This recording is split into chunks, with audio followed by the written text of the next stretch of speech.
இலங்கையினுடைய அரசியல் வரலாற்றில் 16வது பிரதமர் இன்றைய நாளில் பதவி பிரமாணம் செய்து கொண்டிருக்காங்க.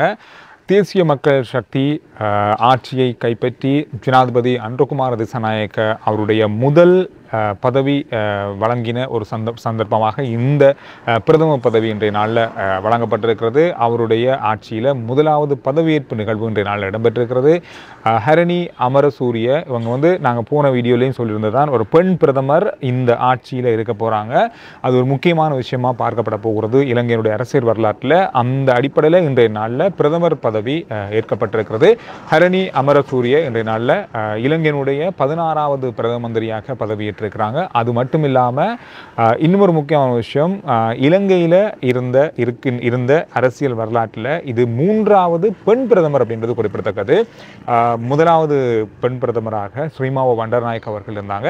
இடைக்காலத்தில் அதாவது 92ஆம் ஆண்டு காலப்பகுதியில் சந்திரிகா பண்டாரநாயக்க குமாரதுங்க அவர்கள் 2 மாதமும் 24 நாட்களும் பிரதமர் பதவியில் இருந்திருக்காங்க. அதனைத் தொடர்ந்து 94ஆம் ஆண்டுக்கு பிறகு முதல் சந்தர்ப்பமாக ஒரு பெண் பிரதமராக மாறியிருக்காங்க இந்த ஆட்சியில். எனவே இது ஒரு முக்கியமான விஷயமா பார்க்கப்படும். அதே நேரத்தில் அவங்களுக்கு கீழே முக்கியமான அமைச்சுக்களும் கொண்டு வரப்பட்டிருப்பதாக சொல்லப்பட்டிருக்கிறது. இந்த அடிப்படையில் அவங்களுக்கான பதவி பிரமாணம் இன்றைய நாளில் நடந்திருக்கு. இந்த விஷயம் பரவலாக இன்றைய நாளில் பேசப்படுது.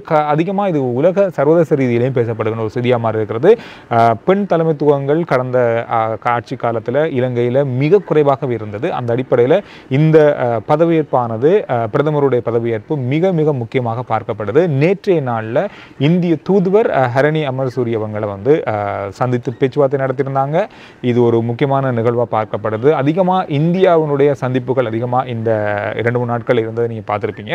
இது ஒரு பக்கம் இருக்குது, அதை நாங்கள் அது பிறகு பேசலாம். இன்னொரு விஷயம் ஒன்று இருக்குது. ஹரணி அமரசூரிய அப்படின்றவங்க யார், பிரதமராக பதவியேற்றவங்க யார் அப்படின்ற பல தேடல்கள் எல்லாருக்குமே இருக்கும். அவங்கள பொறுத்தவரையில் அவங்க என்பிபியினுடைய ஒரு பாராளுமன்ற உறுப்பினர். அவங்க கடந்த 2020ஆம் ஆண்டு நடந்த பொது தேர்தலில் தேசிய மக்கள் சக்தியினுடைய பாராளுமன்ற உறுப்பினராக தெரிவு செய்யப்பட்டிருந்தாங்க. அவங்க அரசியலுக்கு வாரத்துக்கு முதல்ல நாவல திறந்த பல்கலைக்கழகத்தில் சமூக அறிவியல் துறையில் மூத்த விரிவுரையாளராக பணியாற்றியிருக்காங்க. இவங்க ஒரு விரிவுரையாளர். அதோடு மட்டுமில்லாமல் நிறைய விஷயங்களை தேசிய மக்கள் சக்தியிலிருந்து கையாண்டவர். அதன் அடிப்படையில் அவர் தான் இந்த பதவிக்கு பொருத்தமானவர் என்ற அடிப்படையில் இந்த விஷயம் இன்றைய நாளில் நிகழ்ந்திருக்கிறது. இன்றைய நாளில் நாங்கள் நேற்றைய நாளில் சொன்ன ஒரு விஷயம் தான், பாராளுமன்றம் நேற்று நள்ளிரவு கலைக்கப்படலாம்னு சொல்லப்பட்டது. ஆனால் இந்த பதவியேற்புகள் நேற்றைய நாளில் நடக்காதால் இன்று நள்ளிரவு பாராளுமன்றம் கலைக்கப்படுவதாக பிரதமர் ஹரணி அமரசூரிய இன்றைய நாளில் ஊடகங்களாளர் சந்திக்கும் போது சொல்லியிருந்தாங்க.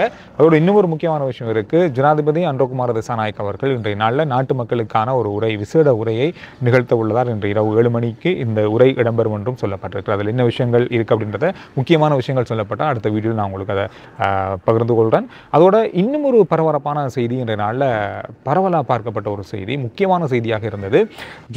முன்னாள் ஜனாதிபதி ரணில் விக்ரமசிங்கே அவர்கள் இனி அடுத்து வரப்போகிற நாடாளுமன்ற தேர்தலில் போட்டியிட போகிறதில்லை அப்படின்னு சொல்லி அறிவிச்சிருக்கிறதாக ஐக்கிய தேசிய கட்சியிலிருந்து வந்த செய்தி இன்றைய நாளில் சொல்லியிருந்தது. அது மட்டும் இல்லாமல் தேசிய பட்டியலில் கூட அவர் பாராளுமன்றம் செல்ல மாட்டார் என்ற ஒரு செய்தியை அவங்க சொல்லியிருந்தாங்க. இதன் காரணமாக ஐக்கிய தேசிய கட்சி என்ன செஞ்சிருக்கு, எல்லா எதிர்கட்சிகளையும் ஒன்றிணைத்து வருகின்ற பாராளுமன்ற தேர்தலில் போட்டியிடுவதற்கான ஒரு ஆயத்தத்தை ஏற்படுத்தியிருந்தது. இதற்கு சஜித் பிரேமதாஸ் அவருடைய கட்சிக்கும் அழைப்பு கொடுக்கப்பட்டிருந்தது. எல்லாருமே சேர்ந்து வருகின்ற பாராளுமன்ற தேர்தலை முகம் கொடுக்கணும் அப்படின்றதுக்காக. இதுக்கு காரணம் சொன்னால் தேசிய மக்கள் சக்தி இப்பொழுது இருக்கிற அன்ருகுமார திசாநாயக்க ஜனாதிபதியுடைய கட்சியானது அடுத்து தனித்து தான் போட்டியிட போகிறதா இதுவரைக்கும் சொல்லப்பட்டிருக்கிறது. இதுவரைக்கும் எந்த ஒரு கட்சியோட கூட்டமைச்சோ அல்லது எந்த ஒரு கட்சியிலிருந்து உறுப்பினர்களை உள்வாங்கி கொண்டோ அடுத்து வரப்போகிற பாராளுமன்ற தேர்தலில் அவங்க முகம் கொடுக்க மாட்டாங்க. தனியாக நின்று 113க்கும் அதிகமான ஆசனங்களை பெற்று தனி ஆட்சியை தனியான ஒரு பாராளுமன்றத்தை அமைப்பதற்கான வாய்ப்புகளை உருவாக்குவதே அவங்களுடைய நோக்கமாக இருக்கிற காரணத்தால் இதை முறியடிக்கிறதுக்காக எல்லாருமே சேர்ந்து இருக்கின்ற எதிர்கட்சிகள் எல்லாமே சேர்ந்து பாராளுமன்ற தேர்தலில் கேட்கணும் அப்படின்னு அதுவும் சஜித் பிரேமதாஸ் அவருடைய கட்சியோடு சேர்ந்து இணைந்து கேட்கப்பட வேண்டும் என்று யூஎன்பி பக்கமாக ஐக்கிய தேசிய கட்சி பக்கமாக அழைப்பு கொடுக்கப்பட்டிருந்தது. அதற்கு உடனடியாக சஜித் பிரேமதாஸ் பக்கமாக எதிர்கட்சி தலைவர் பக்கமாக வந்திருக்கிற செய்தி, அதற்கு வாய்ப்பில்லை, தாங்கள் பிரதமர் பதவிக்காக சஜித் பிரேமதாச அவர்கள் இந்த முறை தனித்து அவங்களுடைய கட்சியில் போட்டிருப்பாங்க. அவங்க பெற்ற கட்சிகள் இப்போ ஜனாதிபதி தேர்தல் அவருக்கு ஆதரவு வழங்கிய கட்சிகளோடு சேர்ந்து கேட்கறதுக்கும் வாய்ப்பு இருக்குது, தனித்தனியாக கேட்கறதுக்கும் வாய்ப்பு இருக்குது.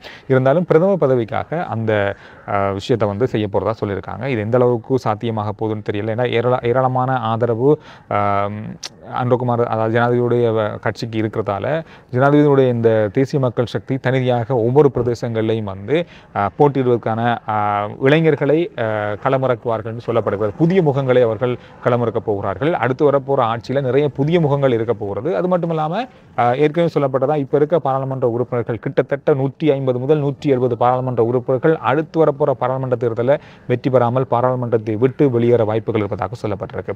எனவே இந்த விஷயம் பார்க்கப்படுவத நேரத்தில் ரணில் விக்ரமசிங்கே அவர்கள் முன்னாள் ஜனாதிபதி அவர் அரசியலிருந்து விடைபெறுகின்ற காலமாகவே இது கருதப்படுது. குறிப்பாக அவர் வந்து பாராளுமன்ற தேர்தலில் கேட்க மாட்டாருன்னு சொல்லியிருக்காரு. தேசிய பட்டியல் மூலமாகவும் அவர் வந்து பாராளுமன்றம் வரமாட்டாருன்னு சொல்லப்பட்ட நிலையில் அவர் இந்த அரசியல் வாழ்க்கையிலிருந்து பாய் பாய் சொல்கிற அளவில் தான் இப்போதைக்கு நிலைமை இருக்குது. இது பேச்சுவார்த்தைகள் மூலமாக இது தீர்க்கப்படுமான்னு சொல்ல தெரியல. ஆனால் உடனடியாக இந்த அறிவித்தல் வந்தபடியாக இது நிரந்தரமாக இருக்கும் அப்படின்ற மாதிரியும் சொல்லப்பட்டிருக்கு. கடைசியாக வீடியோ முடிவுக்குள்ள ஒரு கேள்வி, முடிஞ்சால் நேரம் இருந்தால் கருத்துக்களில் பதிவிடுங்க, கமெண்ட்ஸில் பதிவிடுங்க. இப்போ அடுத்து வரப்போகிற பாராளுமன்ற தேர்தலில் புதிய முகங்களுக்கு மக்கள் ஆதரவு இருக்குமா, இல்லை இதே பாராளுமன்ற உறுப்பினர்கள் எந்த கட்சியில் கேட்டாலும் அவங்களுக்கு தான் ஆதரவு வழங்கப்படுமா அப்படின்றத கருத்தில் சொல்லுங்கள். அடுத்த வீடியோவில் நான் உங்களை சந்திக்கிறேன்.